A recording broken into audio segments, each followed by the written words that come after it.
Yeah. So we got a real problem with the workforce right now.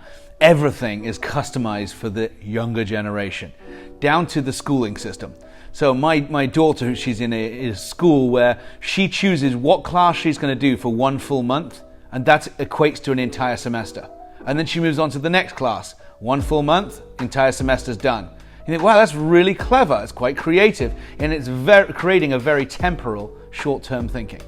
So now we dump that person into the workforce and say, here's your job. You need to do this 40 hours a week, and if you do it consistently for the next 3 years, you might have a supervisor position, or you might be promoted, or you might sit in my seat. The problem there is this.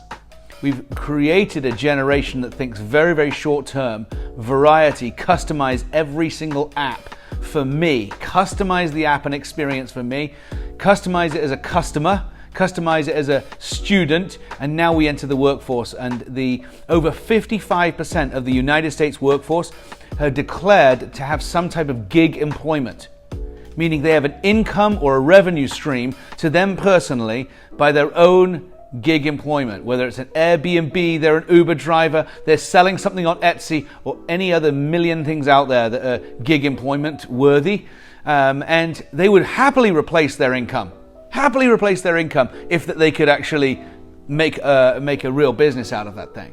So they're a generation that thinks, bring it into control of myself. In the workforce, we've got to do that. We've got to adapt as business leaders with creating opportunities of variety, of control, of job sharing.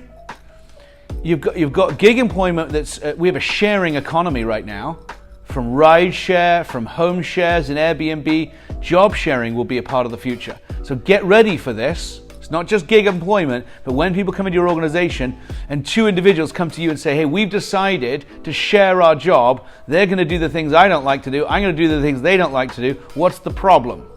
You need to answer that question yourselves. If you haven't answered that question yourself, I think you're going to be in a bit of a pickle in the next 6 to 9 months.